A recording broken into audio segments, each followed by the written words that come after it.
എഴുത്തോ നിന്റെ കഴുത്തോ എന്ന ചോദ്യമുയർന്നത് അടിയന്തരാവസ്ഥ കാലത്താണ്. ജനാധിപത്യത്തെയും പൗരാവകാശത്തെയും അടിച്ചമർത്തി ഏകാധിപത്യം കരാള രൂപം പൂണ്ട ആ നാളുകളിൽ കവി എം ഗോവിന്ദൻ കുറിച്ചതാണ് എഴുത്തോ നിന്റെ കഴുത്തോ എന്നത്. എഴുത്തോ നിന്റെ കഴുത്തോ ഏറെക്കൂറേതിനോട് എന്ന് ചോദിച്ചൊരുവൻ എന്നരികിൽ വരും മുമ്പേ, എൻ്റെ ദൈവമേ നീ ഉണ്മയെങ്കിൽ എന്നെ കെട്ടിയെടുത്തേക്ക് നരകത്തിലേക്ക്, എങ്കിൽ അങ്ങോട്ട്. അങ്ങനെയായിരുന്നു ആ വരികൾ. അടിയന്തരാവസ്ഥയ്ക്കെതിരായ ചെറുത്തുനിൽപ്പായിരുന്നു കവി കുറിച്ചത്. ഇന്ന് അടിയന്തരാവസ്ഥയോ ഏകാധിപത്യമോ ഇല്ല. പക്ഷേ അത്തരമൊരു കാലം ആശങ്കപ്പെടുത്തുന്നത് കവിയും ഇടത് സഹയാത്രികനുമായ സച്ചിദാനന്ദനെയാണ്.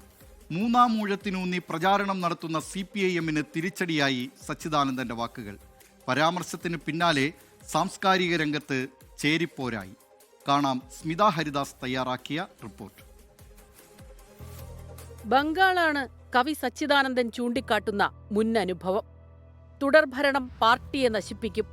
പാർട്ടി പോലും ആഗ്രഹിക്കാത്ത തരം ആളുകളും അവസരവാദികളും ഭരണ സംവിധാനത്തിലേക്ക് വരും. പ്രതിപക്ഷത്തിരുന്നും സജീവ പ്രവർത്തനം നടത്തണമെന്നാണ് സച്ചിദാനന്ദൻ പറയുന്നത്.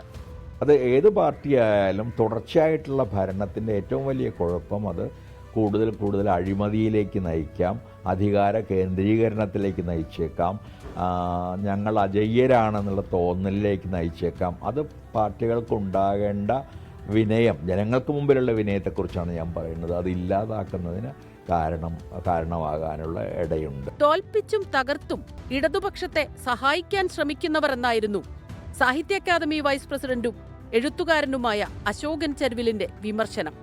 ഇടതുപക്ഷം രക്ഷപ്പെടാൻ ഭരണമാറ്റം വേണമെന്ന വാദവുമായി സച്ചിദാനന്ദനെ പിന്തുണച്ച് എഴുത്തുകാരി സാറ ജോസഫ് രംഗത്തു വന്നു. ജനാധിപത്യത്തിന്റെ നാശം ഏതാണ്ട് പൂർണ്ണമാകുന്ന ഒരവസ്ഥയിലാണ് നമ്മൾ ഉള്ളത്. തുടർഭരണം മാറണം, അത് നല്ലതാണ്.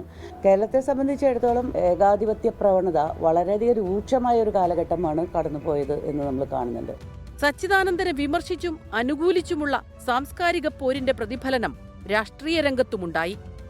സച്ചിദാനന്ദന്റെ വിമർശനം ഉൾക്കൊള്ളുന്നുവെന്ന് CPIM സംസ്ഥാന സെക്രട്ടറി MV ഗോവിന്ദൻ. അദ്ദേഹത്തിൻ്റെ ആശയമാണത്. ഈ ആശയമുള്ള ചില ആളുകളൊക്കെ ഉണ്ടാവും. അതിൻ്റെ അർത്ഥം ഈ ഗവൺമെൻറ് വേണ്ടാന്നല്ലോ, തുടരണ്ടെന്നുമല്ല. അങ്ങനെ പരിഹരിച്ച് മുമ്പോട്ടേക്ക് പോകണം എന്നുള്ളതിൻ്റെ സൂചന തന്നെയാണ് ആ ലേഖനം ഉടനീളം വായിച്ചാൽ മനസ്സിലാകാതെ. പ്രതിപക്ഷ നേതാവ് VD സതീശൻ സച്ചിദാനന്ദന്റെ വാക്കുകളെ പിന്തുണച്ചു. കേരളം പറയുന്നതാണ്, സാംസ്കാരിക പ്രവർത്തകർ പറയുന്നത് കേരളത്തിന്റെ മനസ്സാണ്. ഞാൻ പറഞ്ഞു ഈ പിണറായി 3 എന്ന് പറയുമ്പോൾ ഞാനത് നന്നായിട്ട് പ്രോത്സാഹിപ്പിച്ചു. എന്താ കാര്യം എന്നറിയാം, ഈ 3 എന്ന് കേൾക്കുമ്പോൾ ആളുകൾ തലേ കൈവയ്ക്കും. ദൈവമേ, ഇവന്മാര് വീണ്ടും വരാൻ പോരാണ്. സച്ചിദാനന്ദന്റെ വാക്കുകൾ ചർച്ചയായതോടെ അനുനയ നീക്കവുമായി CPIM രംഗത്തിറങ്ങി. തൃശൂർ ജില്ലാ സെക്രട്ടറി KV അബ്ദുൽ ഖാദർ സച്ചിദാനന്ദനെ സന്ദർശിച്ചു. അല്ല, മാഷ് പറയാത്ത കാര്യം മാഷ് ഉദ്ദേശിക്കാത്ത അർത്ഥത്തിൽ വന്നു എന്നുള്ളതാണ് മാഷ് ഇതേക്കുറിച്ച് പറഞ്ഞിട്ടുള്ളത്. കേരളത്തിലെ ഒരു കക്ഷി രാഷ്ട്രീയത്തിൻ്റെ അടിസ്ഥാനത്തിലൊന്നല്ല, ആ അർത്ഥത്തിലല്ല മാഷ് പറഞ്ഞത്.